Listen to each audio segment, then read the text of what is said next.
नमस्कार।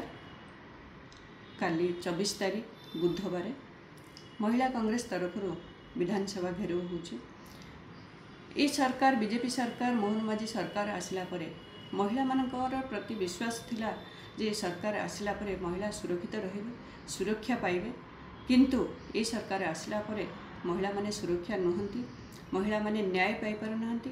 तेणु काली समस्त प्रत्येक जिल्लारू प्रत्येक निर्वाचन मंडल समस्त महिला माने आसीबे एवं विधानसभा घेराव रे समस्ते सहयोग करिवे। मोर आशा विश्वास आपण मानक ऊपर अछि निश्चित भाव में आसबे बहुमात्रा रे आसबे। मोर अनुरोध रहिला आम सहित जोग देबे आमर महिला कांग्रेस रो प्रभारी तुलिका मैडम। तेणु समस्ते एतिक मोर अनुरोध रहिला समस्ते आम सहित जोग देबे और सहयोग करिवे। धन्यवाद। नमस्कार।